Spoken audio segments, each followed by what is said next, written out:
इस कानून के लागू होने से ना सिर्फ अंग्रेजों के जमाने के कई कानून बदल जाएंगे बल्कि गुलामी की कई छाप भी खत्म हो जाएगी। साथ ही आपको बता दें कि कानून में कई बदलाव भी होंगे। तो चलिए जानते हैं कि कब से लागू होंगे ये कानून और उनसे कैसे बदल जाएगी हमारी जिंदगी। देखिए खास रिपोर्ट।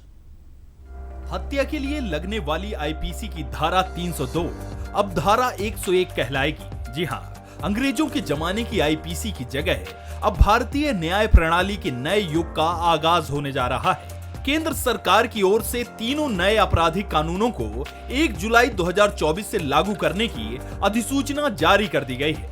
ये तीनों नए कानून आपराधिक कानून दंड संहिता, आपराधिक प्रक्रिया संहिता और साक्ष्य अधिनियम की जगह लेंगे। कानून में होने वाले बदलाव और उनसे जुड़े कई सवाल भी जानेंगे, लेकिन उससे पहले जान लेते हैं कि लागू होने वाले ये 3 नए कानून कौन से हैं।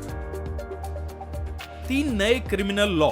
1860 में बना इंडियन पीनल कोड यानी आईपीसी बदला, अब भारतीय न्याय संहिता 2023 होगा लागू।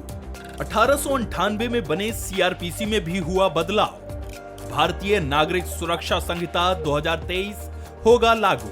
1872 में बने इंडियन एविडेंस कोड की जगह अब भारतीय साक्ष्य संहिता 2023 होगा लागू। ये तीनों नए कानून संसद में पहले ही पारित हो चुके हैं। राष्ट्रपति द्रौपदी मुर्मू भी बीते साल दिसंबर में इस कानून पर अपनी सहमति दे चुकी हैं। 1 जुलाई से नए कानून के लागू होने के बाद जो धाराएं अपराध की पहचान बन चुकी थी, उनमें भी बदलाव होगा।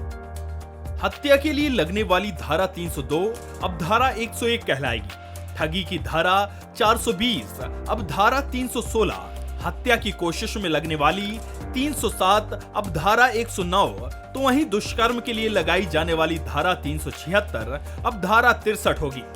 3 नए कानूनों में ऐसे कई बदलाव किए गए हैं। भारतीय न्याय संहिता से जुड़े 20 नए अपराध, organised crime, hit and run, mob lynching पर सजा, डॉक्यूमेंट में इलेक्ट्रॉनिक और डिजिटल रिकॉर्ड शामिल। आईपीसी में मौजूद 19 प्रावधानों को हटाया गया। 33 अपराधों में कारावास की सजा में बढ़ोतरी, 83 अपराधों में बढ़ाई गई जुर्माने की सजा, 6 अपराधों में सामुदायिक सेवा की सजा। दिसंबर 2023 में लोकसभा में केंद्रीय गृह मंत्री अमित शाह ने बिल पेश करते हुए कहा था कि अंग्रेजों के जिस राजद्रोह कानून के चलते तिलक, गांधी, पटेल जैसे देश के कई सेनानी कई बार 6-6 साल जेल में रहे, वो कानून अब तक चलता रहा।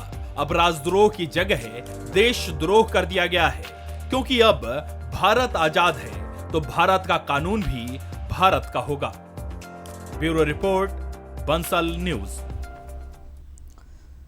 और दिल्ली में